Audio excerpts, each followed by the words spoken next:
Hi, welcome to this VFace Fundamentals tutorial video, and in this video I'll be showing you how I use the maps provided within the VFace pack to set up the roughness and specular in Arnold and Maya.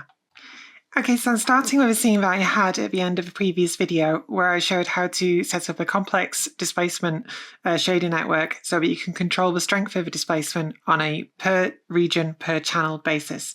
So all I've got in this scene is the meshes supplied within the VFace pack, including the head, eyeballs, and then any hair meshes. And I have an AI Skydome light with the HDRI from the pack applied to it for lighting. And then just a couple of cameras. I've got this full one and then a close-up one for checking the details, which we can see here. So if we have a look in the hypershade graph editor, I have my displacement set up here, so I have a full control as explained in my previous video, and if you haven't watched that one, I would recommend that you do go back and watch that so that you understand how to set this up. And then in the actual shader itself, I've just set the roughness to 0.6 across the entire model. So let's have a look at a render and see how that looks. And I've rendered this at 3K, and like I say, roughness is just a constant 0.6 across the entire model. So in CG, roughness is basically a way of assigning a value to represent surface irregularities that affect light diffusion.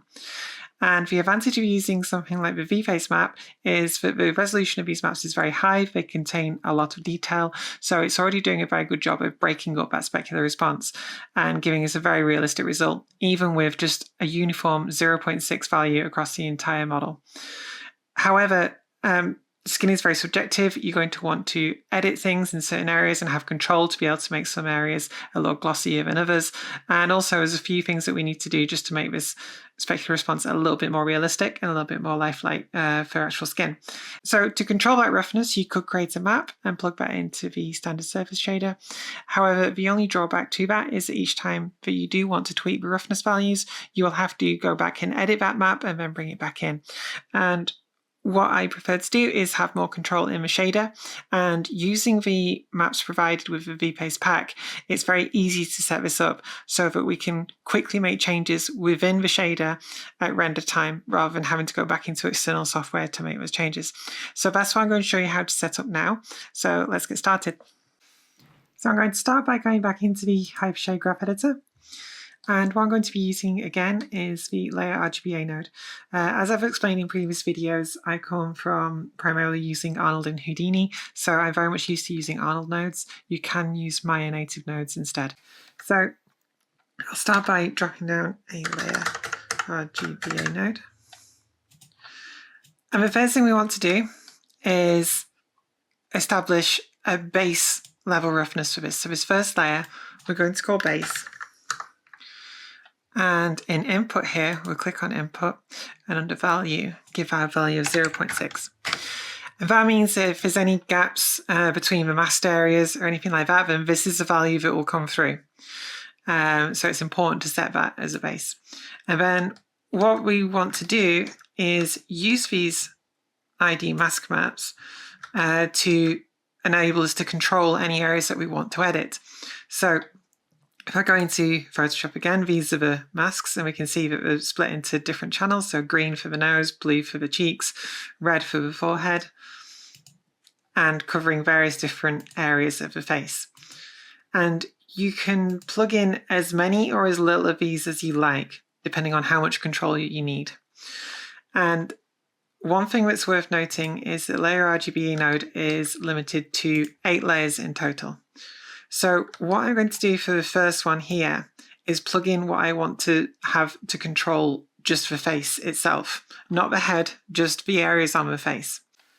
So because I named everything previously, I have a pretty good idea what channel is masking what area. So if we start with ID mask 1 here and expand this out and expand out the color, then we can see that out color R is the forehead, out color G is the nose mask, out color B is the cheeks mask. You can always obviously check this manually as well if you wish to. And if I'm just taking areas of the face, then I want all 3 of these for a start. So what I'm going to do is take out color R, and I need to plug it into mix 2 because obviously we want to leave layer 1 free is that base. So I plug that into mix 2 and then take out color G. We need to bring it up to this input here, click other and plug it into mix 3 and then out color B, take it to here, click other and mix 4. And if I expand that so it's a little clearer, so then I'll come back into here, enable these layers, and we can name them now so that we know what they are. So first one is forehead, second one is nose, third one is cheeks. So then I want to continue adding areas just for the face here. So if I collapse this back down again. So the next bunch here are eyes, lips, and ears. Now, ears I'm going to class as part of the head. So perhaps I want to leave those for now. So let's go for eyes and lips. So I shall expand this out. Take the R back up to this input here, other. And we're now on mix 5. And then G up here, other. And mix 6. So let's again enable and name those layers.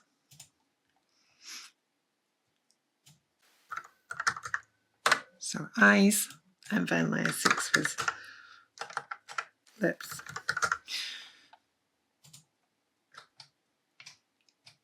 So finally there are 3 more here for chin, upper lip, mask and nose tip. Now I'm going to leave nose tip because that is an additional control that overlaps one of the previous ones, the nose mask. So I'm going to leave that for now for this one. And I'm going to take chin and upper lip. So I'm just going to collapse this down and expand this one, expand the out color. And just so it's a little bit easier, I'll bring this down to here for the moment. And then we can take out color R for the chin. Other. That goes into mix 7. And then out color G to here and other. That goes into mix 8. Okay, let's move this back up here. And then we can name those 2. So it was chin and upper lip. So let's come down, enable this, call it chin, and then enable layer 8 and call it the lip. Okay, then I'm going to call this node face roughness. And then what I need to do is come into here and set the values and the operation so that they work correctly. So for each of these, I'm going to set them as a default of 0.6. So I'll go through and set them all to 0.6.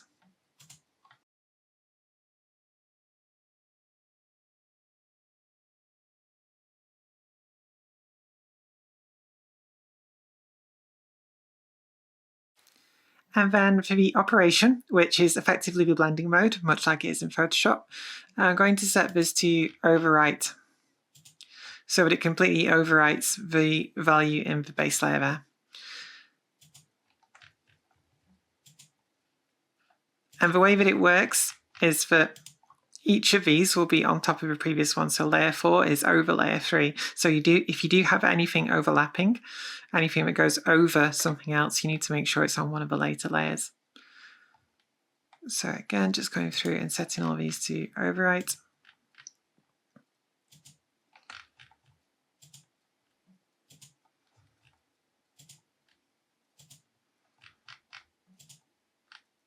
And there we go. Then what we can do is expand this, and we need to take just the red channel out and plug it into specular roughness. So let's minimize this and do a render and see what we have.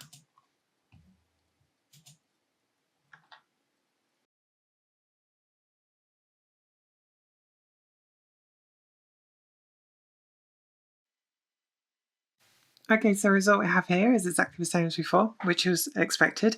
But what we have now is control. So if you take this into Creative Dailies and a director says to you, I want his nose and forehead to be a little shinier, then what we can do is minimize this, come back into the hypershade graph editor, come to our face roughness here. We just need to navigate to the forehead and nose. And this input value here we can change. So let's say we want 0.5 just to get a slightly sweatier look. 0.5 there. And do another render.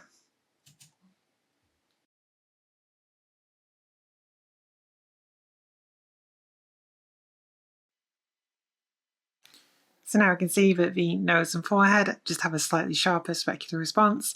If we want to take this to an extreme just to demonstrate what we have now, we could put the nose to, let's say, 0.2.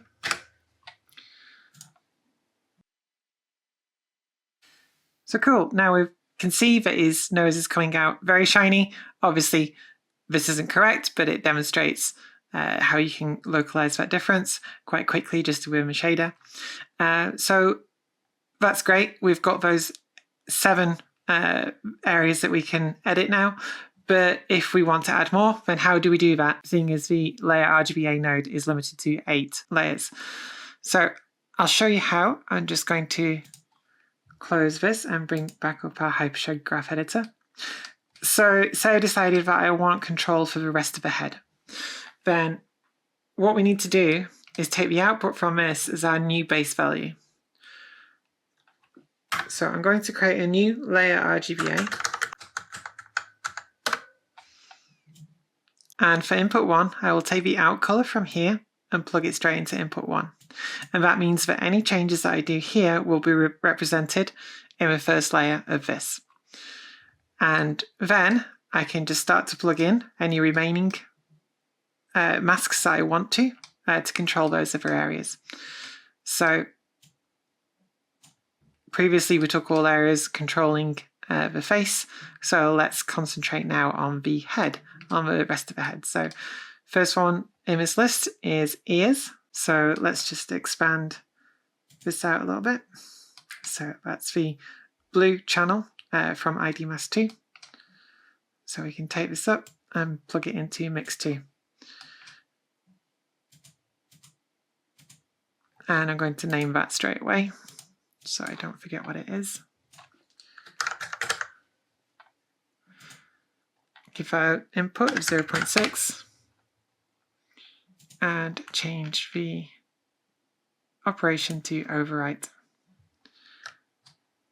Then coming further down, we have throat, neck, and scalp, which I'll want to use all of. So let's expand this slightly. Out color R. Take it up to this input here, click Other, and plug it into Mix 3. Out color G. Up to here again, Other. Put it into Mix 4. And out color B. Up to here, Other. And Mix 5. Let's go in and name those. So we want to enable 3, 4, and 5. And layer 3 was the throat. Layer 4 was the neck. And layer 5 was the scalp. And then we want to set the inputs to 0.6.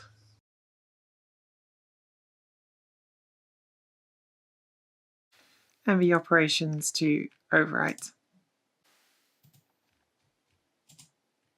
The only one remaining that we haven't used yet is nose tip. So you could plug this in, certainly, to get a little bit of extra control on the nose tip. So let's do that. So we just want to take that out color B, take it up to Other, and come down to Mix 6. I'll click on here again. Enable layer 6. Let's call it nose tip. Input is 0.6. and operation is overwrite. And then we can call this head roughness. And then all we need to do is expand this, take the out color R and plug it into specular roughness. So now what I'm going to do is just take a look at refining some of the roughness values to get the look that I want. So the forehead currently is at 0.5. I'm going to set that to 0.55. The nose we can set to 0.55 as well. The cheeks I'm going to leave at 0.6. Eyes I would like at 0.55. Lips I think can be at 0.5. Chin also I'm going to set to 0.55. And upper lip I will also set to 0.55. Okay, so this is starting to look pretty decent. I'm getting a slightly oilier region down the centre here and then slightly drier in the cheeks and around the scalp. The only mistake I've made is that the nose tip is still same as to 0.6. So what I can do in the hypershade graph editor with this setup is simply go into here, and if I don't want that extra control for the nose tip, I can disable the layer. So now we can see that the nose tip is no longer being affected by that nose tip mask, and we're getting that 0.55 value that I wanted. So it's looking good, but we can push it further. So let's have a look at how we do that. Next up, we want to set up the specular. Now for full control, you can do exactly the same process as this, which I'm going to do quickly now, but you don't have to do this. It's entirely up to you. And I do need to stress, as with this roughness here, you can have as much or as little control as you like. If you only want to plug in a few of these masks, you can do. I've just shown plugging in all of them so I can show how you can have more than 7 plugged in at a time. So let's set up a specular quickly. I'm going to do it exactly the same way. So I'm going to go layer RGBA.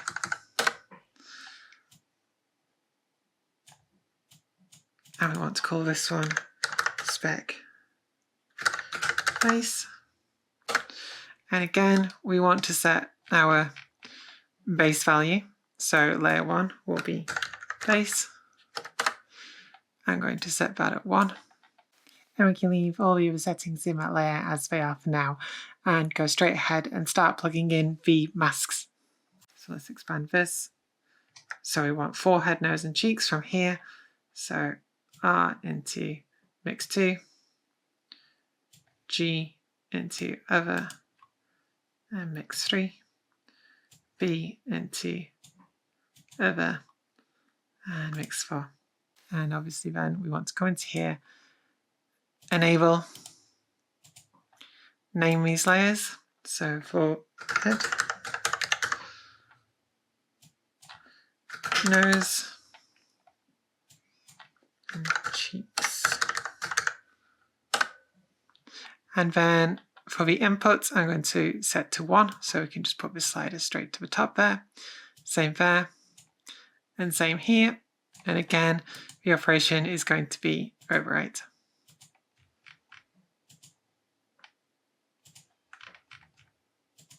So I've set those up for both the face and head using the same organization as before.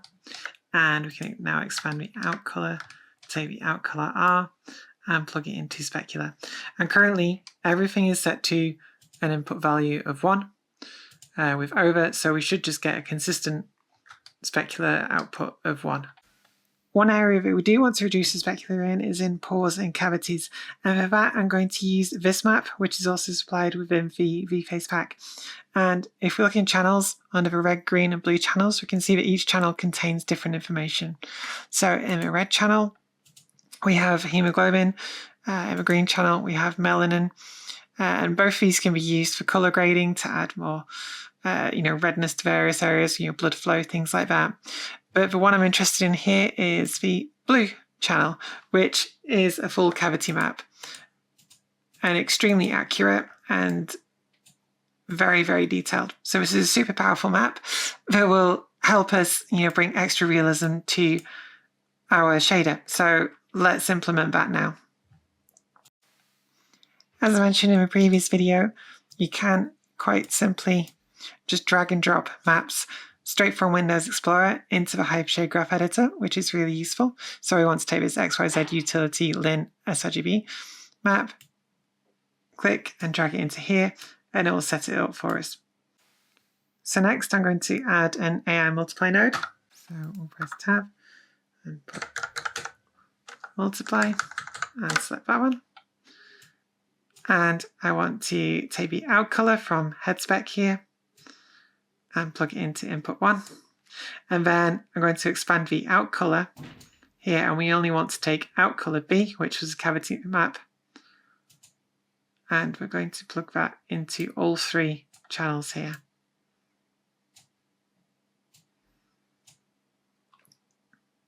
And then we can take the out color from here, take just the R channel, and plug that into specular. So now we're multiplying the specular as set up in these 2-layer RGBA nodes here by the values in the cavity map, meaning that we're effectively excluding the pores from the specular. So now we can see that it's masking out all of these pores and giving us just a slightly more realistic response and really bringing out the detail in the maps nicely. And yet, if we come back into the Hypershade graph editor and we wanted to edit this at all, so again, we can take the nose down to 0, and let's turn off that nose tip and re-render.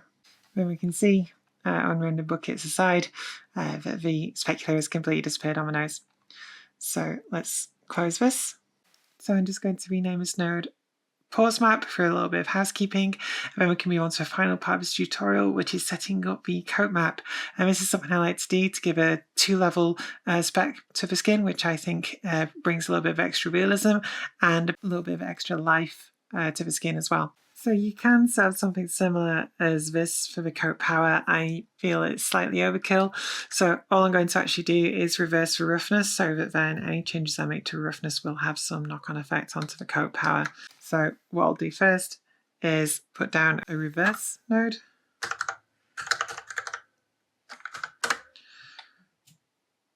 And we'll take the out color from here into the input. Next thing I want to do is exclude the pores from the coat map altogether. So I'm going to put down another multiply, and we'll take the output from here and put it into input 1. And then we want to grab the blue channel again from here and put it into input 2. So blue wants to go into red, green, and blue.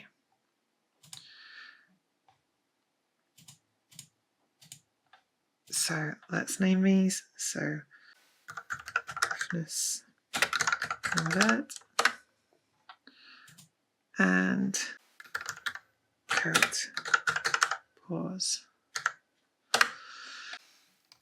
Next up, I want to be able to set the actual power of this coat map. So I'm going to put down another multiply map. So let's go and multiply again.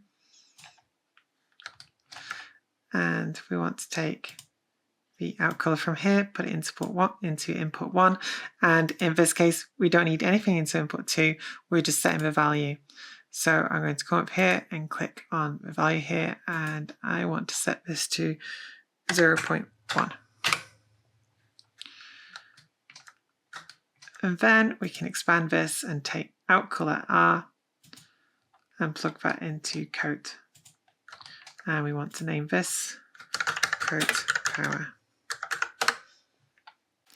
So here's the render, and it's given just a slight extra bit of highlight to some areas of the skin. And I've saved the previous render, so if we switch between the two, you can see the difference there. And I personally feel like it just adds a little bit of extra life to the skin and helps quite a bit with the realism. And of course, you've got full control over the power. And if you wish to, you can add more control in by masking off different areas using those ID masks and the process that we showed before. Thank you for watching. I hope this video was useful. There's lots more help and tutorials on the TexturingXYZ VFace website. My name is Amy Ash. I'm currently a lead character artist at Goodbye Kansas Studios. Thanks very much for watching, and I will see you next time.